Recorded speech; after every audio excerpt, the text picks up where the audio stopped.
જીવનમાંથી બાબાજીએ જે સતીનું નામ કાઢી નાખ્યું હતું એ હવે કૈલાસમાં જતી સમયે ફરી પાછું જોડી દીધું છે.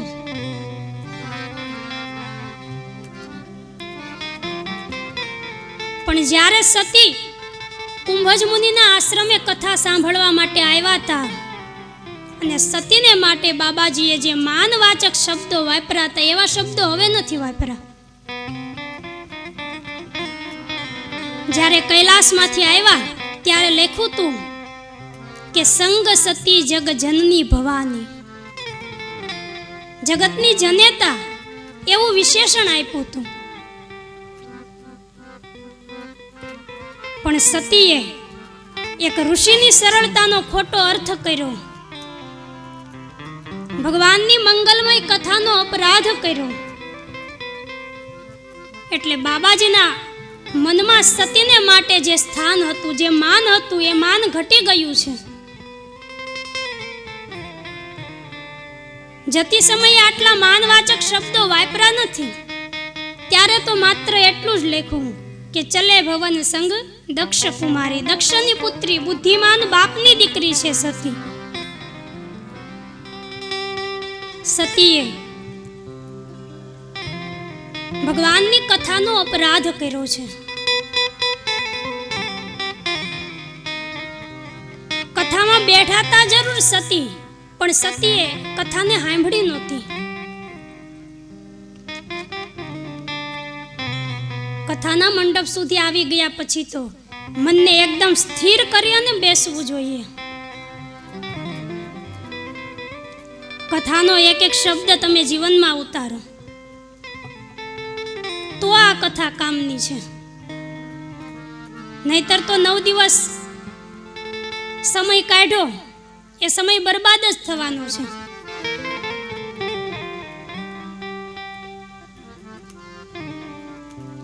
કથાને ધ્યાનથી સાંભળવી જોઈએ. કથાનો એક એક શબ્દ આપણા જીવનમાં ઉતારવો જોઈએ. ભલે આખી કથા આપણને લાગુ ન પડે, પણ જો કથાનું એકાદું સૂત્ર પણ પકડાઈ જાય તોય આપણું જીવન ધન્ય બની જાય છે.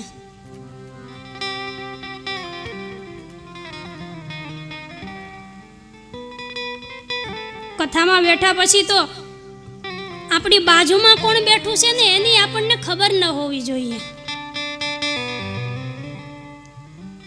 આવા ભાવથી કથા સાંભળીએ તો આ કથાનો કંઈક મતલબ છે. કથામાં ગયા પછી તો કથાને તમે ધ્યાનથી સાંભળો. કથાની પ્રતિ, ભગવાનની પ્રતિ આપણને ભાવ હોવો જોઈએ, પ્રેમ હોવો જોઈએ. આપણા દીકરાની પ્રત્યે આપણને કેવો પ્રેમ હોય કે દીકરો ઘરથી દૂર ક્યાંય બહાર હોય, મોટા શહેરમાં ક્યાંય હોય, અને એ દીકરાનો મિત્ર આપણા ઘરે આવ્યો હોય, આપણા દીકરાની એ બધી વાતો કરે, એ વાતો કરવામાં આખી રાત વીતી જાય એની આપણને ખબર ન પડે, આપણને કંટાળો ન આવે. શું કામ? કે દીકરાની પ્રત્યે આપણને પ્રેમ છે. જો આવો પ્રેમ ભગવાનની કથામાં થઈ જાય તો ફરી પાછો જન્મ લેવો નથી પડતો. કારણ કે ભગવાનના ગુણોમાં તાકાત છે, એવી શક્તિ છે કે માનવીના 84 લાખ યોનિના ફેરાને એ મટાડી નાખે છે. એટલે કથાને ધ્યાનથી સાંભળો, ભાવથી મન લગાવીને સાંભળો. અને આપણે બેનો તો કીર્તનમાં પણ એવું ગાતા હોઈએ છીએ, હે કથા કીર્તનમાં જઈએ બેસીને જરા બોલ સાંભળીએ જી રે. કથા કીર્તનમાં જઈએ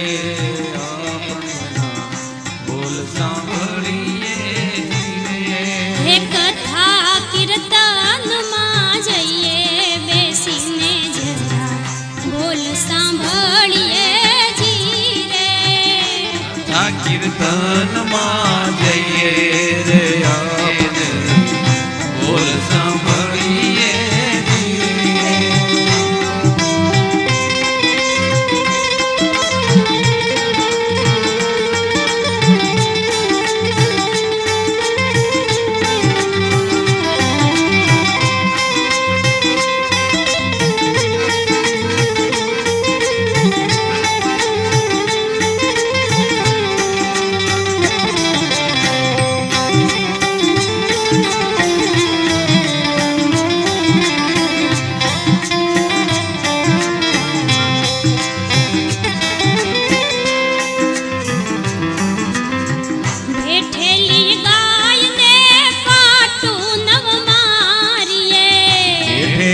ગાયને પાટું નવ મારીએ બેઠેલી ગાયને પાટું નવ મારીએ બેઠેલી ગાયને પાટું નવ મારીએ હે મળે તો નિરણ પૂળો નીરીએ બેસીને જરા બોલ સાંભળીએ જીરે મળે તો નીર પૂરો થઈએ રે આપણે બોલ સાંભળીએ ધીરે હે મળે તો નિરણ પૂળો નીરીએ બેસીને જરા બોલ સાંભળીએ જીરે મળે તો નિરણ પૂરો દઈએ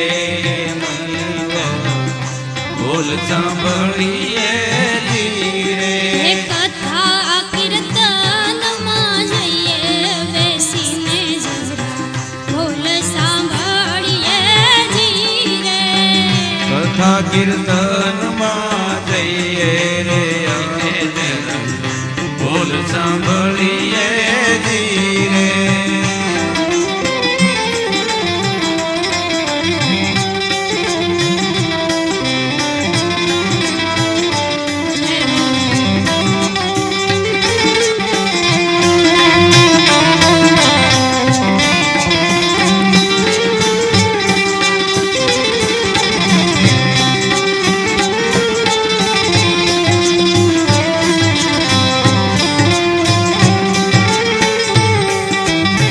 સાધુ બ્રાહ્મણની નિંદા નવ કરીએ સાધુ બ્રાહ્મણની નિંદા ન કરીએ સાધુ બ્રાહ્મણની નિંદા નવ કરીએ સાધુ બ્રાહ્મણની નિંદા ન કરીએ એના ચરણોમાં વંદન કરીએ બેસીને જરા બોલ સાંભળીએ જીરે ચરણોમાં વંદન કરીએ બેસીને જરા બોલ સાંભળીએ ધીરે એના ચરણોમાં વંદન કરીએ બેસીને જરા બોલ સાંભળીએ જીરે ચરણોમાં વંદન કરીએ બેસીને જરા બોલ સાંભળીએ